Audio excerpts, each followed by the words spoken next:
Okay. So any questions off the bat for buyer consultation? Anything you want to make sure that I covered tonight? Anything you've had questions on that you're like, I have no idea what to do with this specific thing? No? Okay. Well, we will dive in. So basically what I'm going to tell you guys to do, who has done their buyer consultation guide? Has anybody done the buyer guide? No? Okay. Well, this will be good then for you to see that. So I'm going to share my screen. Okay. Are you seeing Zoom on your screen? Make sure I have the right screen up. Yep. Okay. So if you haven't had a chance, I definitely want you to spend some time in our home hub. That's where a lot of our stuff is and a lot of marketing. So it's kwhomehubagent.com is where you're going to go.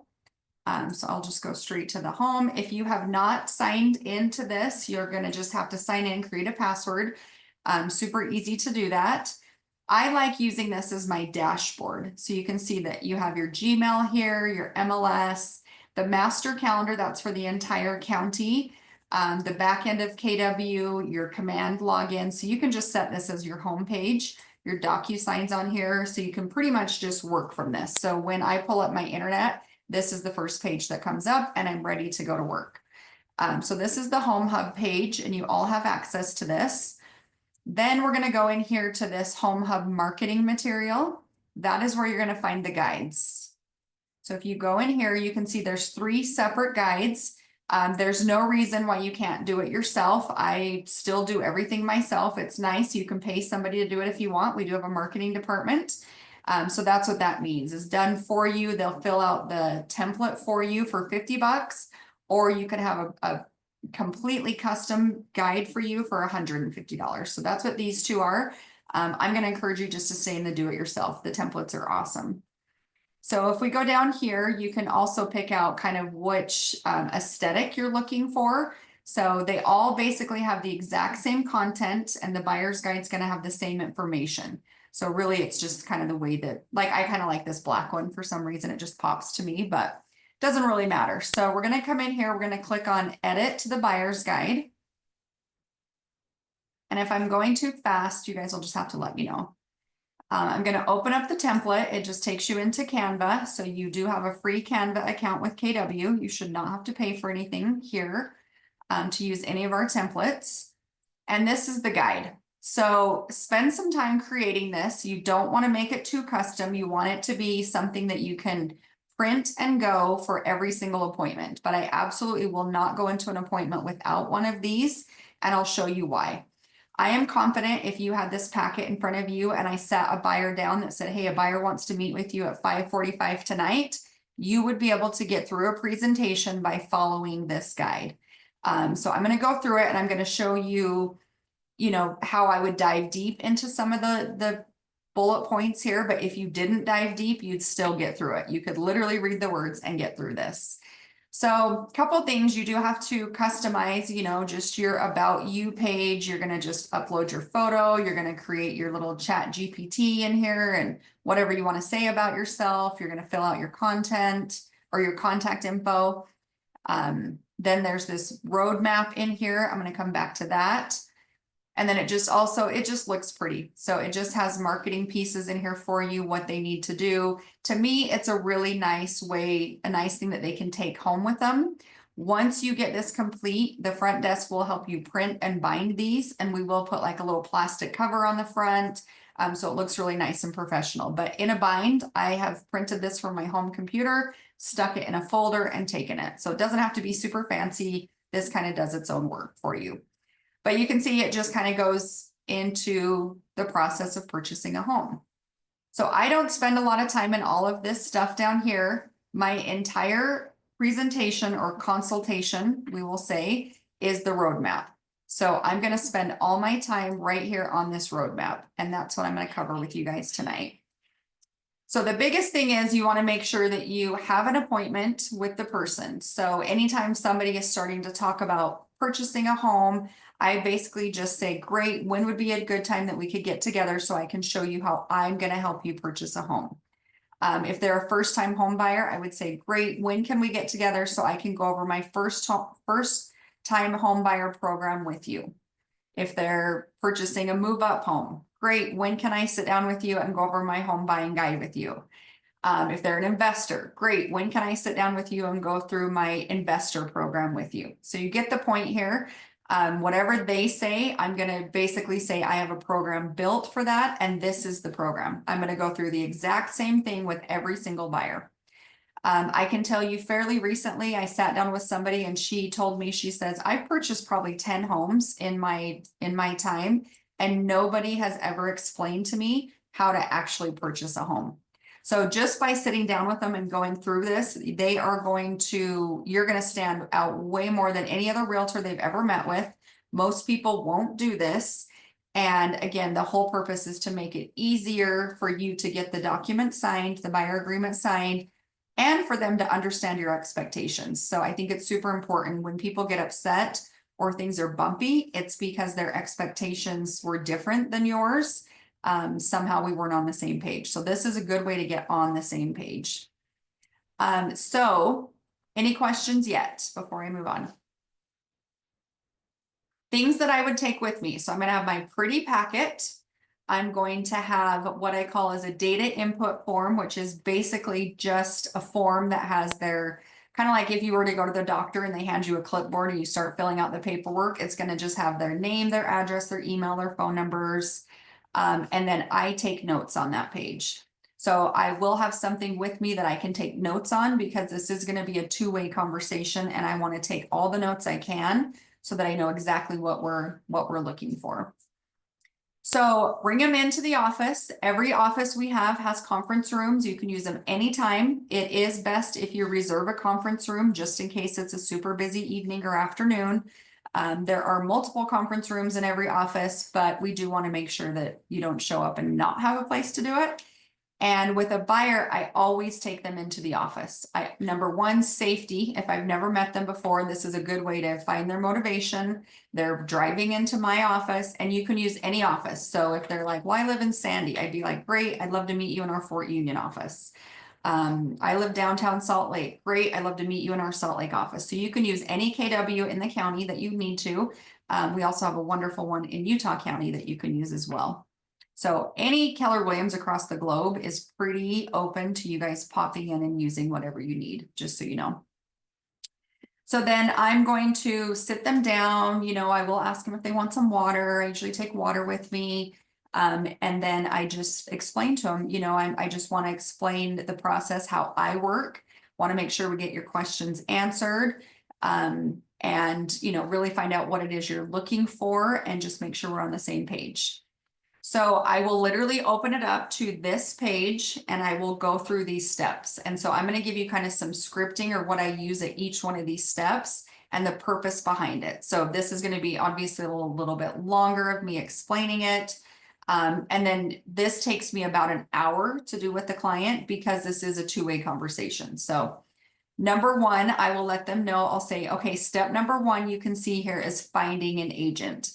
So that's why I've asked you to come in today. I'm going to go through, what I do to help you purchase a home. And the script here is I will say at the end of our meeting today, if you feel comfortable hiring me, there will be some documents I need you to sign. So I'd love to know what you feel when I say I'm going to ask you to sign a document. So pretend you're the buyer. How does that make you feel? A little defensive, to be honest. Yes, it does. So a little defensive, it kind of makes them think, oh crap, why am I here? Now she's going to make me sign something. That is why I get it out at step number one. Just let them get it out, get the jitters out. Now they know I'm going to ask them to sign a contract. I've never had anybody stand up and want to leave. If anything, they would just be like, oh, I don't know if we're that ready. And I just say, no problem, no problem. Because again, the goal is when I get to step number 10, they're going to be so comfortable and so excited to work with me, they will have no problem signing my contract. But that is why, is because if you were to say on the phone, hey, come in and visit with me so I can get you to sign my contract, do you think they're going to come in? No way. So that's why I just kind of drop the bomb very first thing when we get there. The other script that I use in step number one is according to Utah code, agency must be in writing. So that is why I let them know. So Utah code, that sounds very legal. It is legal on our end, our job, our licenses. It is illegal for us to work with somebody, show them houses without a buyer agreement. It is illegal. We could lose our license or be fined. So I just say, according to Utah code, agency must be in writing. Therefore, at the end of our meeting today, I will ask you to sign an agreement to hire me if you feel comfortable. So that's the hard part. Now we got that out of the way.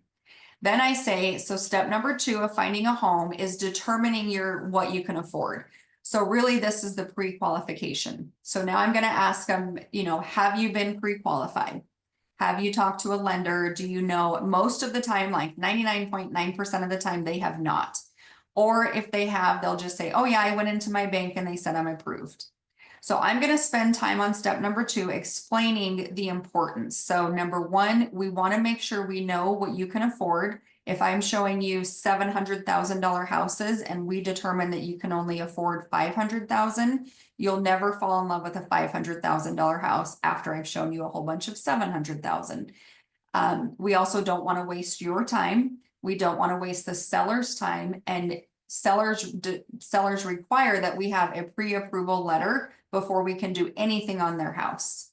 So I just really spend time here explaining why it's so important. The other reason it's super important is there's many different types of loans, and it's hard for me to negotiate for you if I don't know what type of loan we're using.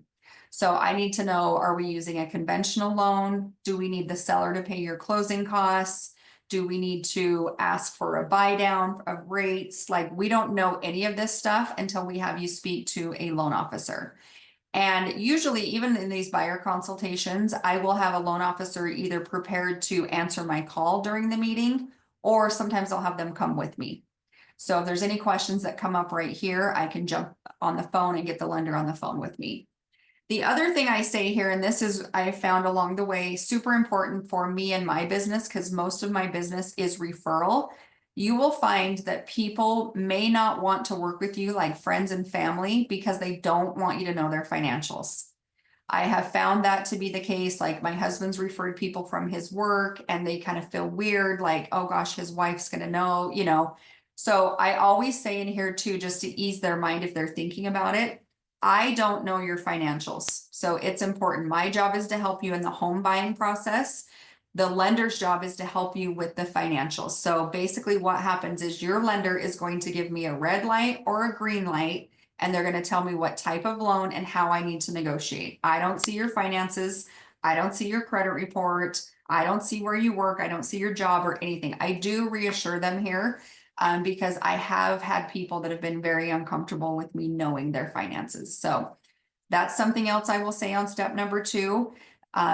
And then right now I will say to them, step number 1 and 2 are very closely combined. So like these could be we could flip those. We could say you need to be pre-approved before you hire an agent. But the reason I really want them to hire me today is they could go off and go find a loan officer, and this does happen, heaven forbid. A loan officer will say, oh, I have a great agent you should use. And now they just took them from you. So I really want to be in control of everything. So I like to get hired first and then move them on to a loan officer. Any questions on those 2 steps? Those are probably some of the most important for this meeting. But any questions on those 2 steps? Yeah, Terry, when you have the loan officer on the call or either in the meeting with you, that's not to actually like go through the pre-approval process, right? That's simply It could be. It could Oh. be. Yeah. So it really just depends. I would say the majority of the time I am doing it without the loan officer, and I will more have them on the phone in case we have any questions. But sometimes it's nice for them to meet the loan officer because they're kind of part of your team. And then the next step is when I'm done and I get them to sign everything, then they could do the pre-approval. So it kind of depends on your person. So, I only, any appointment I go on, no matter what it is, listing appointment, buyer appointment, I never want it to be more than an hour. I feel like people start glazing over. You can kind of see it in their eyes. They start glazing over when it goes past an hour. They just get tired and shut down. So I really try to keep my appointments an hour or less. But if I have a client that's like, I've had really nervous clients that don't want to go meet a, like they really want me to help them. Well, I can't be the lender, so that I would bring the lender in and be like, great, we'll spend 45 minutes talking about my job, and then the lender will take over and they'll spend 45 minutes talking about their job. So you can do them combined. Hopefully that answered your question, but mostly I do it myself unless there's a scenario where it's like, we need to knock this out and just get it done at once. Gotcha. Thanks. Yeah.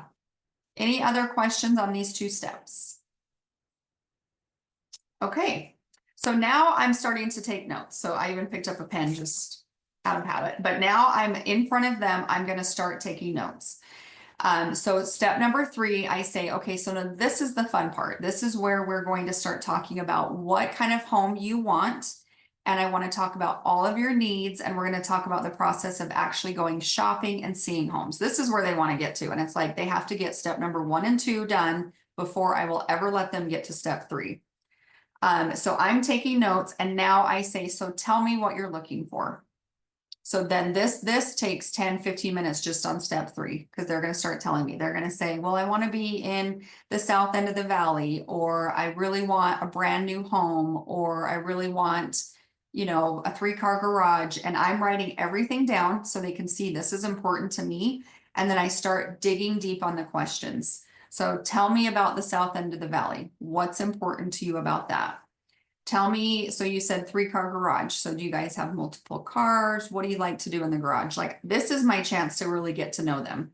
Then they'll be like, oh, we like to, you know, we are car hobbyists, or we like to, you know, have an extra car in there, whatever. They're just going to, you know, start talking to me. And I want to make sure, oh, sorry, somebody's in our waiting room. I want to be sure that I spend time with them, get to know them here. So then, you know, we're going to start, they may or may not have an idea of pricing, but I don't want to hold them to pricing yet, because I really want them to get pre-approved first. But I will say, you know, have you been looking at homes? Most of the time they're going to say yes. And I'll ask them, where have you been looking? 9 times out of 10, they're on Zillow. So this is my chance here to start talking about my tools. I want to get them off of Zillow. I want to get them off of any other website they've been looking at, because I want to start capturing them into our stuff so that we can see what they're doing. So I'm digging deep to find out what's important to them, the dogs, the kids, the schools, everything. Spend a lot of time on that. And then I say, okay, so how do you guys like looking for homes? They're going to say, oh, we really like looking on our website, or we really like looking on an app. So if I have, you know, a couple here, I start asking, you know, do you both like the apps? Do you both like websites? I'm trying to figure out who's doing the searching, who's in charge. And then I let them know our tools. So number 1, I will hook them up to our multiple listing service. And we can do that through email. We just need name and email. So I will ask them, you know, do I need both of their emails, or does just one person want it? So I'm writing notes on, okay, we need to send an email to these 2 emails. And the way that I say this to them is the MLS, they will be able to look at homes the way we do as realtors. That's the script I use. The way we do as realtors gets them excited. So I'm going to tell them, I'm going to give you a login and a password to our MLS. So now they're already, can you see they're starting to go, ooh, I need her. I need this login and password. I want to go to the MLS. And then I tell them, and then I have, you know, this, if they like looking on apps, I have a very cool app I can send you. Do you want me to text it to one of you or both of you? So I'm getting everybody's phone numbers, making sure I'm prepared for that. I let them know that our app is very accurate. It's very real time. If a home, and I kind of explain why Zillow is not great. So I don't want to badmouth any other apps or anything. People love Zillow. So chances are they're on it, but I just let them know, you know, Utah's a non-disclosure state. So a lot of the information on Zillow is inaccurate. And I just don't want you to fall in love with a home that sold 6 months ago. So if you jump on my app, if a home sells, chances are within 24 hours, it will be off the app. So you should not be wasting your time looking at homes that are not available. And that's the truth. So I want to get them on that. So I'm going to set them up on the MLS, and I'm going to send them our app. So those are the 2 tools. The other thing, any questions on that? Because I know we have tools that maybe not everybody's aware of. Everyone good on that? The other thing on step number 3, this is where I start talking about scheduling. So this is where I'm going to control my schedule. So what I say here is I'm going to ask them, when are you guys available to look at homes? You know, and most people work 9 to 5. They're like, we're good in the evenings, we're good on the weekends, but some people be like, you know, we have every Monday off. So I'm going to say, great, Monday's going to be your day. We're going to make sure that we get you guys, you know, on Mondays, we're going to take you guys out or whatever the day is. They could say evenings, weekends, whatever, but it's important for me to know when they want to see the homes. So I care about their schedule, but I care about mine too. This is where I'm going to set the expectation that I cannot drop every single thing I'm doing, even though you might feel like you want to. Somebody says, I want to see this home, and you're like dropping everything and you're running out to the house. Don't do that. That will completely wear you out. You want to make sure you're controlling your schedule. So I say, great, if we're going to look at homes on, say, Saturdays. So what this means is I would need all of the houses you want to see no later than Friday morning so that I can schedule, I can make sure that I know that I'm going to research the home, make sure it's still available. So I like to say that the general rule of thumb is we need a 24-hour notice to get into a house. What do you guys think when I say 24-hour notice? I'm just making sure you guys are still awake. To me, it sounds like a long time. I'm like, what? 24 hours? But I'm doing that again to control my schedule. So then I also will remind them, you know, a lot of people work from home. A lot of people have children. A lot of people have dogs. People just, you know, they don't like you just showing up. They want to tidy up the house. So we'd like to give them a 24-hour notice. However, that's not always the case. So if you see a home and it pops up today, I'm going to do everything I can to get you into it as quickly as possible. But just know, out of respect, we do like to offer them a 24-hour notice. Most people understand that. But again, that's controlling my schedule. I just don't want them to think I'm going to drop everything and get them into a house within an hour. But you can see I'm putting it back on them. Like, we want to make sure the seller's ready. We want to make sure I can do the research you need in order to make sure, you know, this home is what we think it is before we go out and take a look at it. So then I just say, I need a list of homes. You can send those to me. You can text me, you can email me, you can give me MLS numbers, you can give me the address, whatever you have. If you're driving around a neighborhood and you see a house you love, give me the address and I'll add it to the list. But I just need time to be able to schedule these. So if you can get them to me 24 hours before, that would be awesome. I also like to say during step number 3, you know, my job really begins when the house is found. That's a script that I use every single time, because I'm sure you've heard before, or you will start to hear where people are like, I don't need a realtor. I can go on Zillow and find my own house. I don't need a realtor. I can go to utahrealestate.com and find my own home. So now I'm starting to plant the seed, like, you really need me once we find this house. That's where my job really begins. I actually had a hairdresser once, and she came to me, and one of her clients is like, you should look at this house. Well, that was the house they ended up buying. And her client said, I should get that commission because I found your house for you. And that's when I started to say, my job begins when the home is found. Because people like to look themselves. So I just think some people think realtors, all we do is find houses. So I like to remove that right away up front. You know, they like to look on their own apps. They like to look on the website. They really don't need us to find that house. They need us to get in it and do all the other things. But that's just something I like to say to squash any of that in their mind. Maybe I don't need a realtor because I can do this on my own. So all of these scripts I'm saying because they've all come through things that I've ran into over the many years that I've been doing this, just where I'm like, man, if only I could have avoided that from happening. How could I avoided that person feeling like they should have got my commission, right?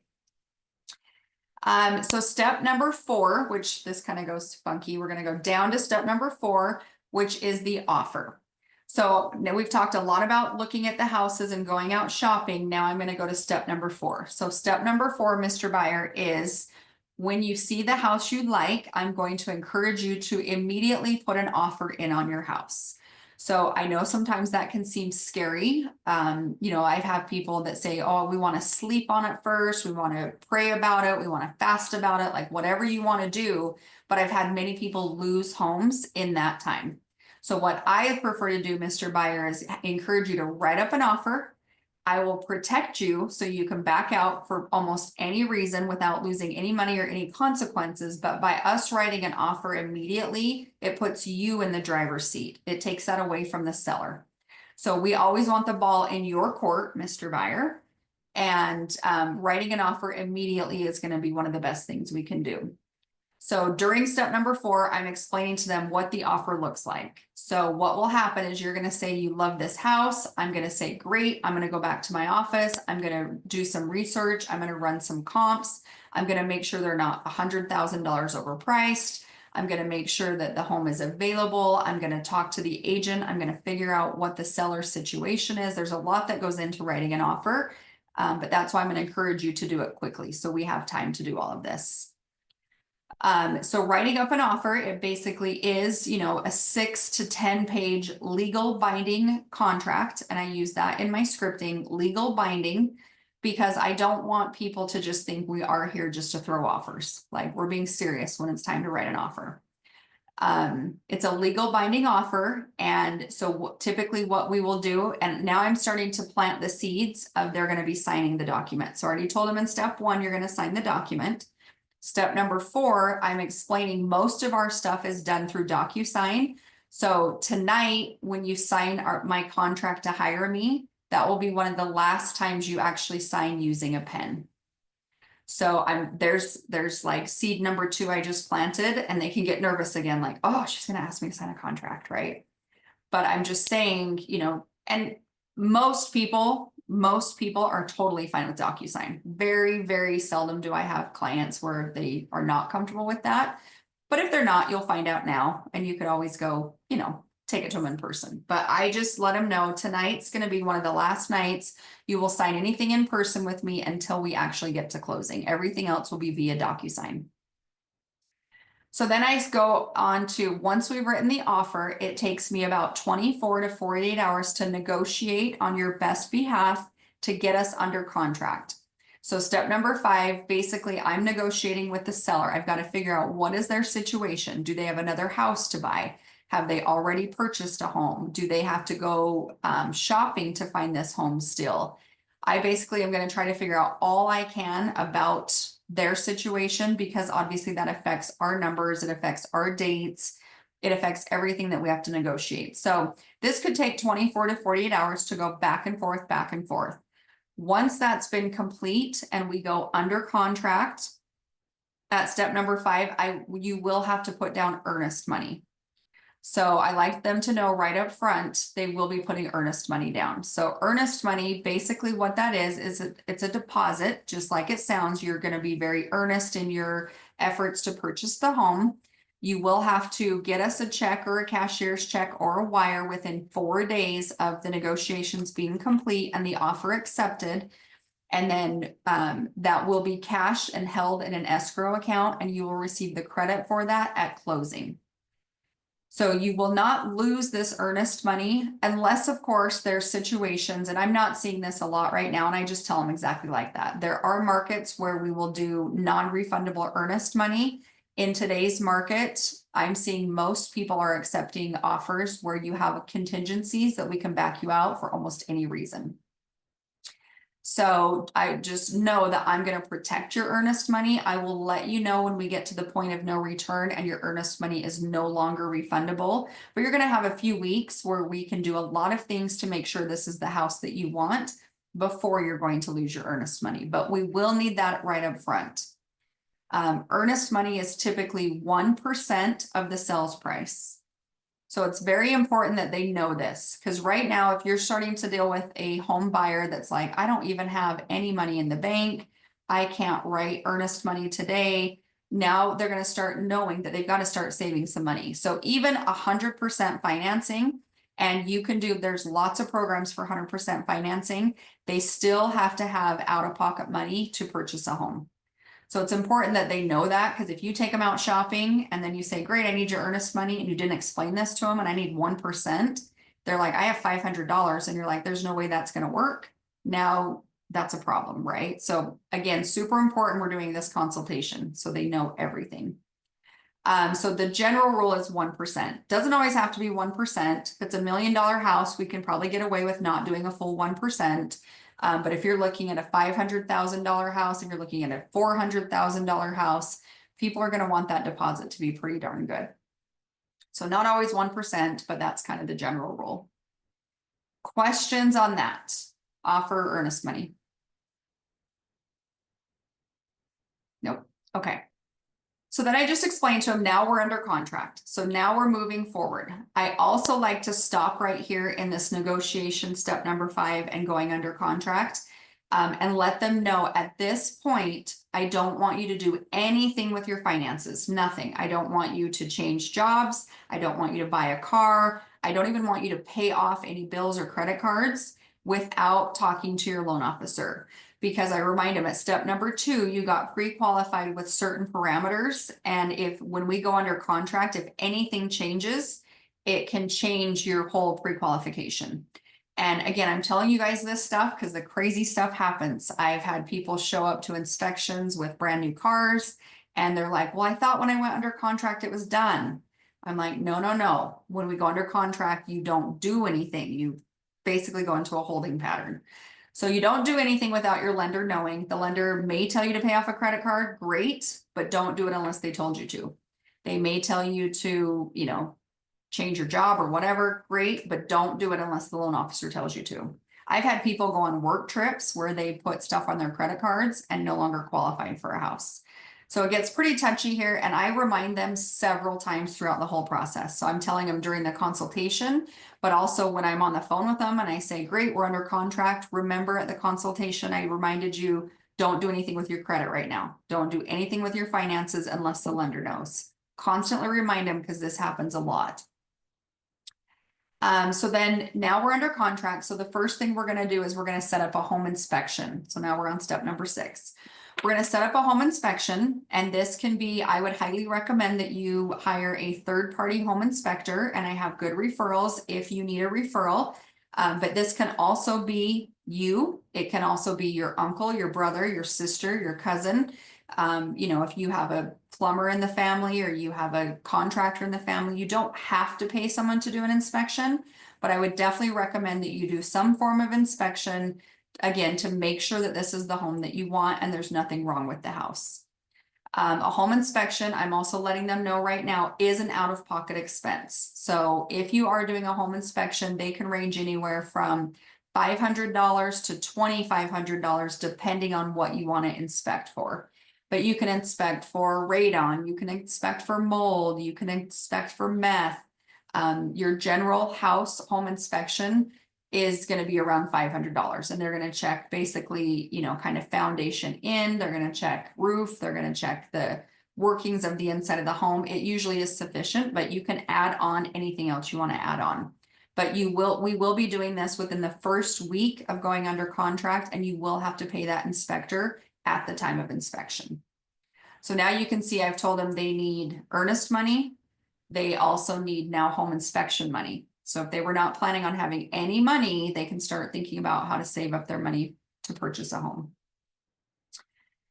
So then I say, once we get through step number 6, we're going to do that home inspection. We're going to move very quickly at this point because we only have so much time for your loan officer to do the loan, for your appraiser to do the appraisal, for you to start moving, the seller to start moving. So things are going to move very quickly here.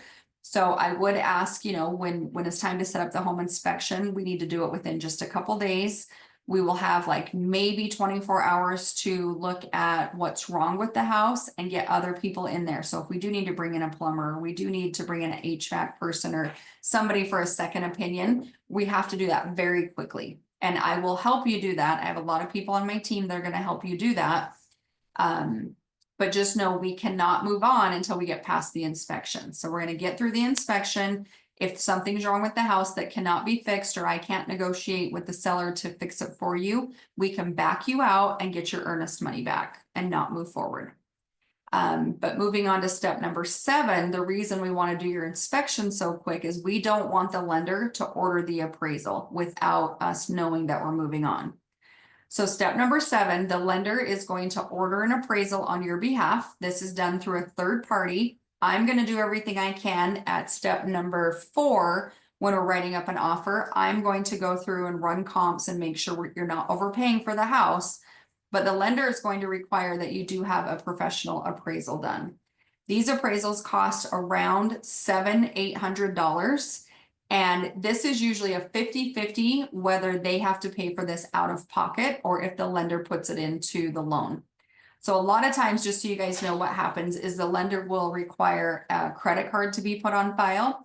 So if the appraisal does not go through or the buyer backs out, somebody has to pay for that appraisal, and it's going to be the buyer on a credit card, or some lenders will require that they pay the appraisal up front.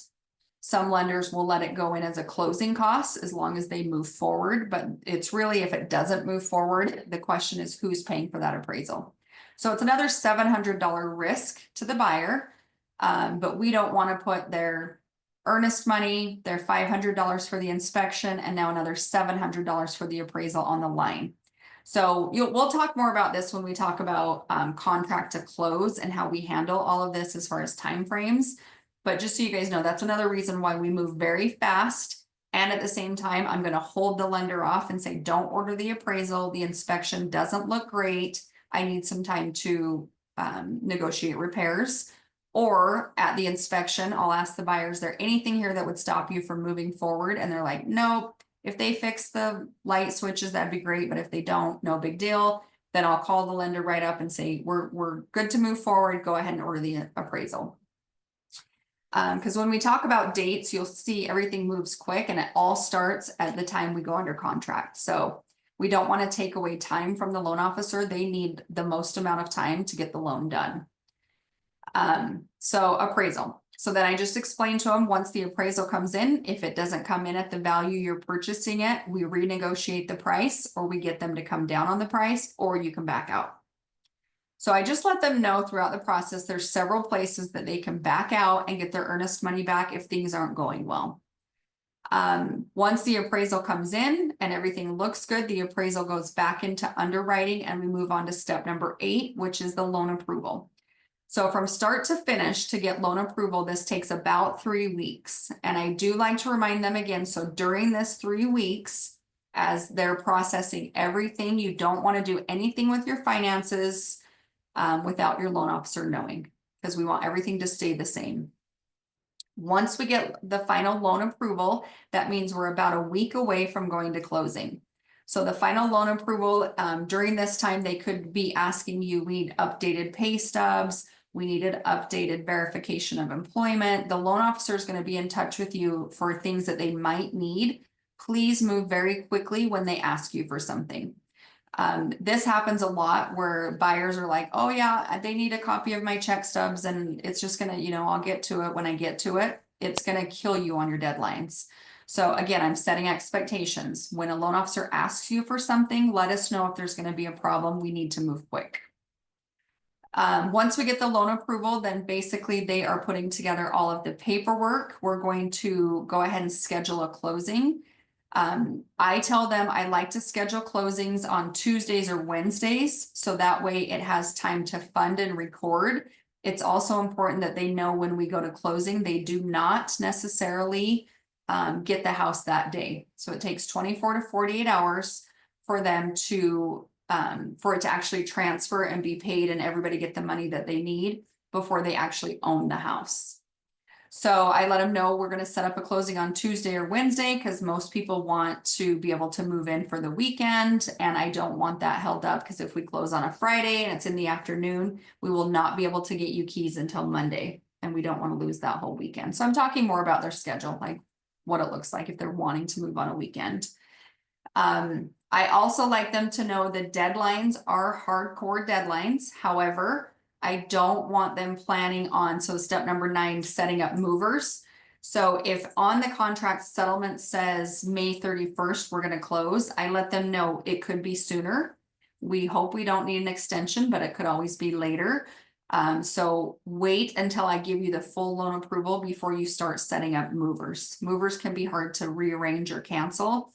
And that's when buyers get the most disappointed at the end, is when we tell them, sorry, we're not closing on time, or I know you thought we were going to close on this Wednesday, but we're actually going to close on Tuesday. So just let them know at the end, it's a hurry up and wait process. And they just need to be very conscientious, and we're going to communicate. I'm going to let them know, like, communication is the biggest thing in this whole process. So we're going to set up your movers, and then we're going to actually go to a closing where you sit down, you're going to sign all the documents, and then within 24 to 48 hours, you will get the keys and we will be able to turn over possession to your home. Mr. Byer, this entire process takes anywhere from 30 to 45 days from start to finish. Basically, when we find your home, most contracts are done within 30 to 45 days. So then I will ask them, as I'm going to ask you guys, do you have any questions? What questions do you have about the process?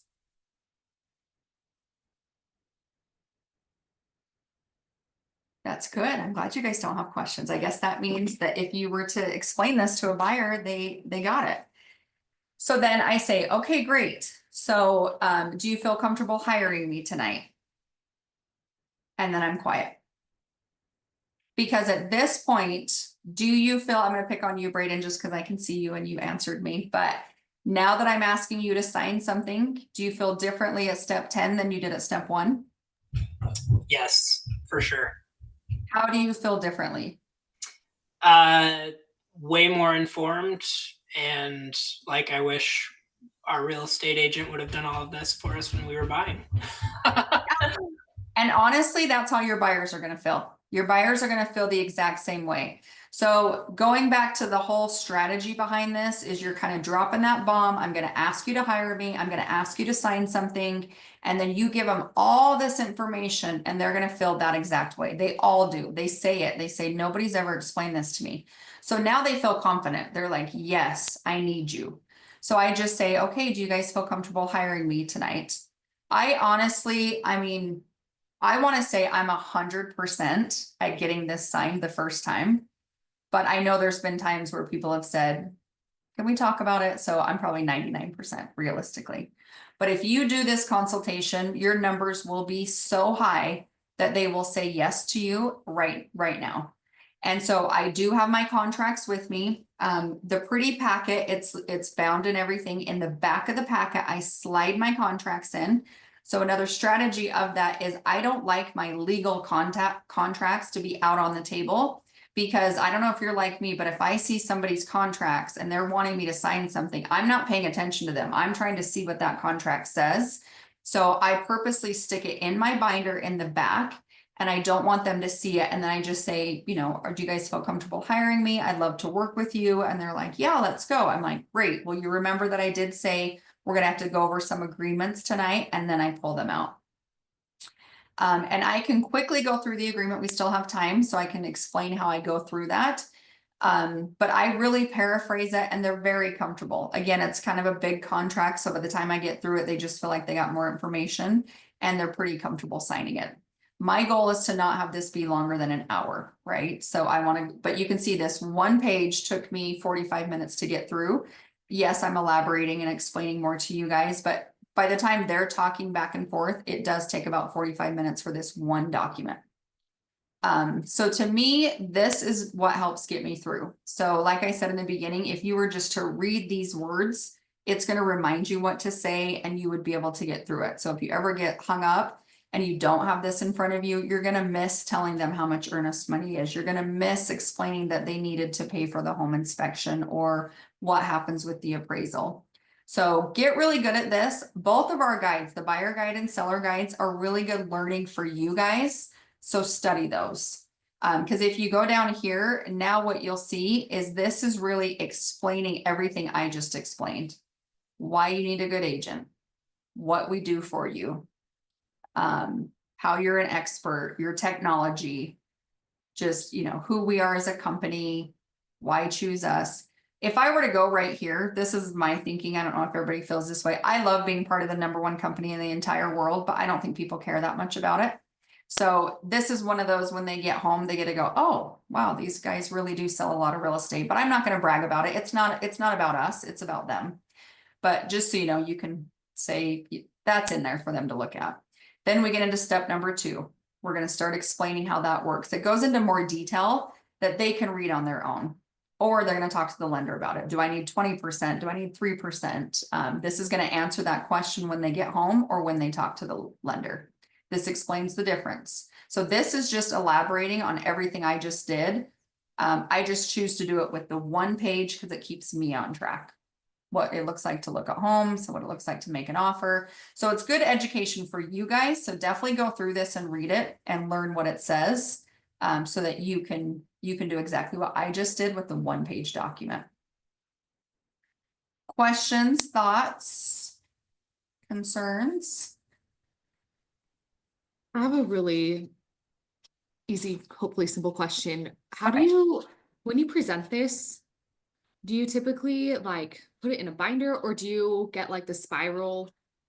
I don't even know if that makes sense. Like, you know how some of those are like spiral. Yeah. Yeah, no, that's a really good question. So when you create that, so I think I had you in the waiting room, Sarah. I'm so sorry. I don't know how long you were waiting to be let in. I think you missed the beginning, but in our kwhomehubagent.com website, the marketing materials are in here. So you'll come in here and you'll just create this however you want. You don't have to do much customizing, customize it a little bit, and then you can download it and you can print it in color. You can take it to the front desk, they will print it for you and ask them to print and bind it. So when they go in there to bind it, they're going to put a plastic cover on the front and kind of a hard plastic sheet on the back.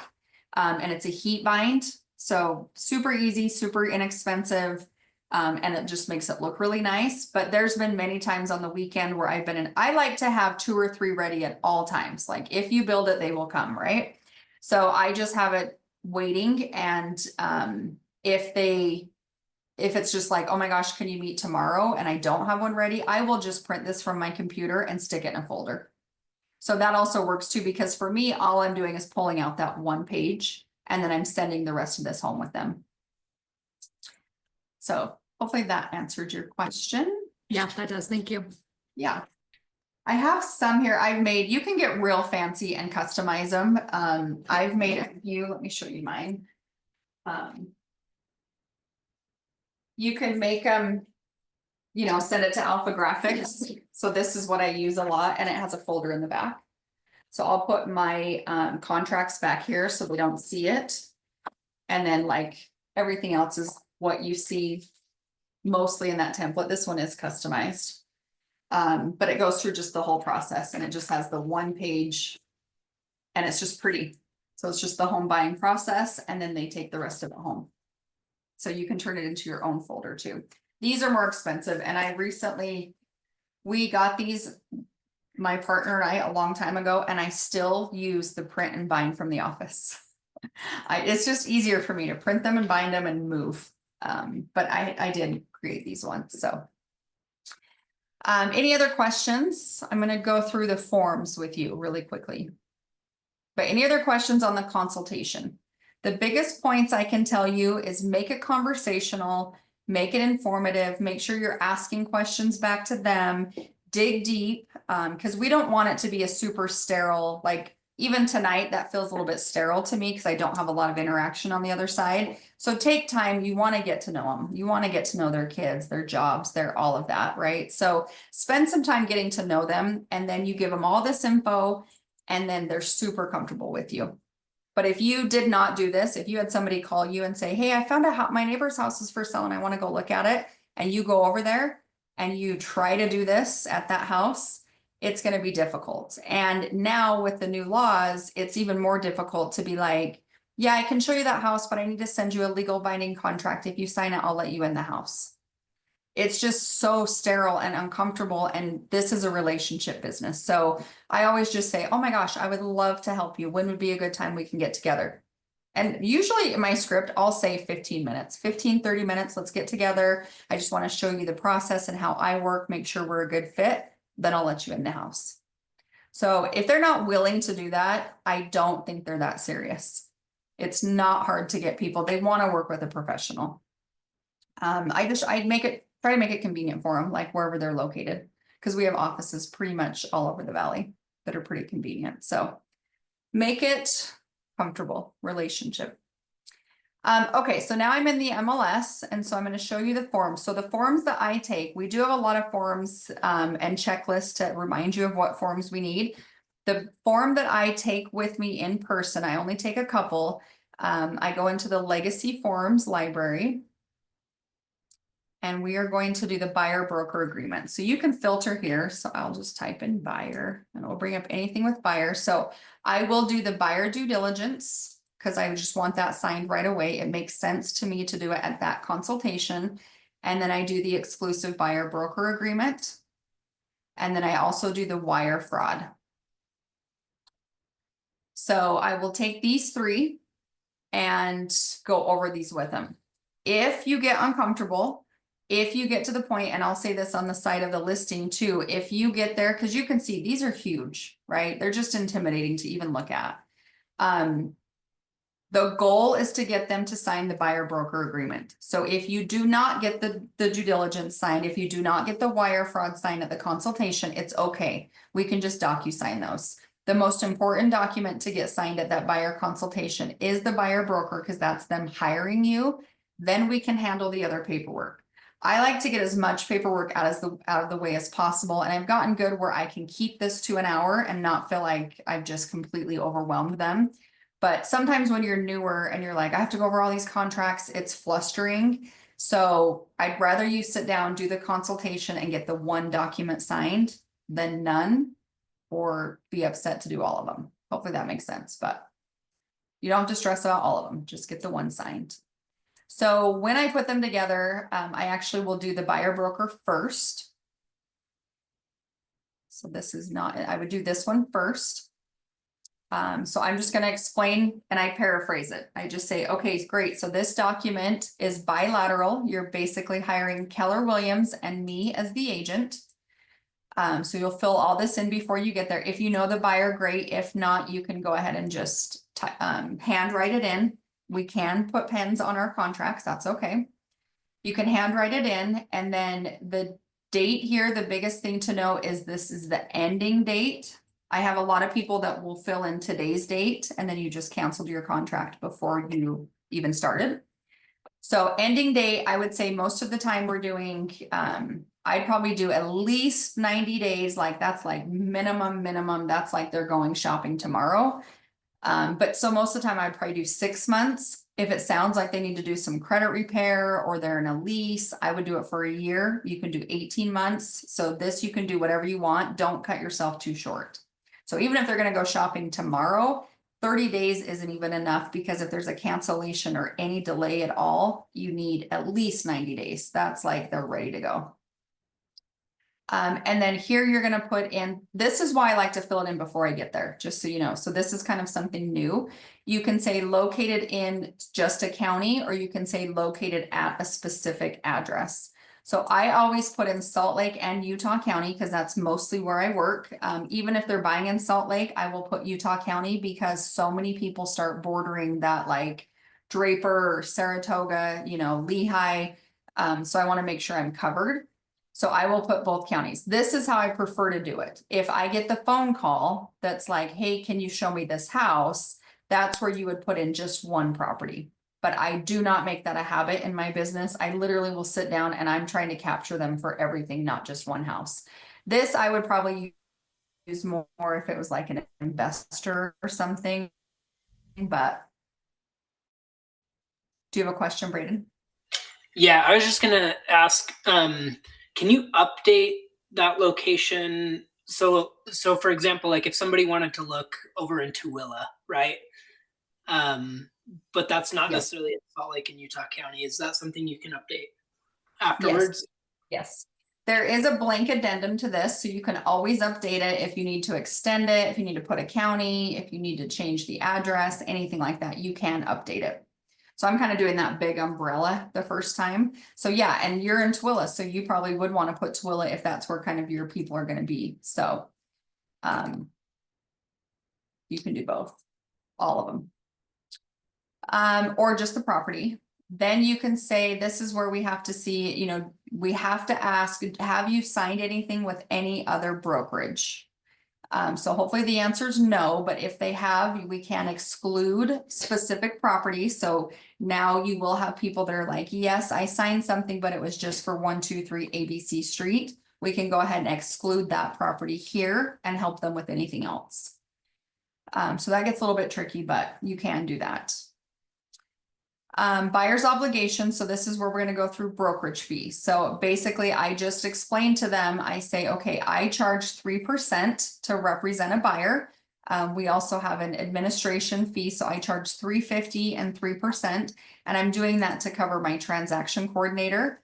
If there's ever any hesitation or weirdness about any fees, sometimes I'll cross out the $3.50 like they're getting a deal.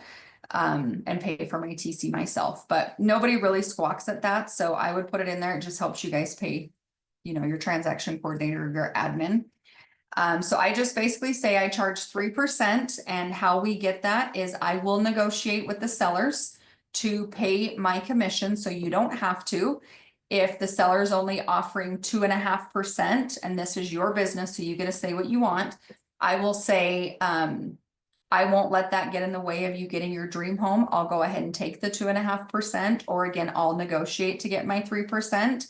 If the seller is offering anything less than 2%, we will have to have a conversation to figure out how that's going to be paid. So I'm letting them know up front, if the seller doesn't pay it, you will have to pay it. But I'm also saying I will take anything 2% and above. If it's under 2%, I don't work for less than 2%, is what I'm saying. So you guys can say whatever you want. And this is easier, I think, for me, because it's always been 3% and the seller's always paid for it. So if you go in with that mindset, and I can tell you right now, the last many deals I've done, nobody has had an issue paying 3% commission. So you want to put 3% in here, because if the seller does offer you 2% or 2.5%, you don't have to change this. You can take less, but you can't take more. So if you agree with this buyer, if they're like, well, I don't want to be on the hook for 3%, but I could maybe be on the hook for 1%. And you're like, great, I'll just put 1% and negotiate 2% or 3%. You cannot take higher than what's written here. So I always put 3%, and I just let them know if it's under 2%, then we will have to have a conversation of how, you guys are going to be paying for that additional amount. But I just reassure them, and I always have, even before it was in here, I have always said, I'm going to do my best to get the seller to pay for that. And it's true. And most sellers are still willing to pay for that. Questions on that? That's usually a big question. For the 350, you said that's mainly for transaction coordinators. Is it recommended, especially for someone that has a 9 to 5, to always get that transaction coordinator? It is recommended on anybody, not even 9 to 5ers. Okay. Transaction coordinator. Transaction coordinators, and we will have a class on contract to close where we have a transaction coordinator come in and teach you. But my biggest commercial is, and I don't like to say it when they're on here, but they make hundreds of dollars. You are going to make thousands of dollars. So it's so much easier to pay somebody $350 to process all of your paperwork from the contract to close, which is 30 days worth of work that they're going to do for you. And they are licensed. But they're going to do that for you, because what I find is when you get a deal, you will spend 30 or 45 days dealing with this one client, and now you're out of business again. So you make way more money. And I can tell you from personal experience, there was a couple years where I was like, man, I'm paying this transaction coordinator a lot of money. Maybe I should do it myself. My business went down. Because you spend so much time dealing with paperwork and everything else. Realtors make the money being in front of clients, not behind the computer. So that's kind of my commercial on TC. So I recommend them for everyone. And in the coaching program, we have 3 transaction coordinators. They're used to working with us. They know you're new. They're going to be patient. They're going to teach you everything along the way. Because I've had people that have the thought of, well, I need to learn it, which you do, because you're responsible for everything. So you do need to learn it, but they're really good. You're going to know everything that's going on. You're going to learn the whole process. But I can tell you, like, they handle your command, they handle the scanning of the documents, they handle communicating with all these other third parties. You are going to be busy enough, I promise, that I definitely recommend that you use them. That was a long answer to your question. It's my commercial. Okay, so then protection period, this is kind of, some people put what, you know, you can put as much as you want. I just explain it to them. This just basically says if you were to purchase a home after our contract expires, up to 3 months, if it's something that due to our efforts, we could still be entitled to a commission. I've never enforced this. I've never been able to enforce it, but it does give you a 3-month protection period if they were to be shady behind your back. Buyer representations, this just says, and my secret to these contracts is if you just read the first, if you get really comfortable with like the first sentence, you'll know what the paragraph is saying.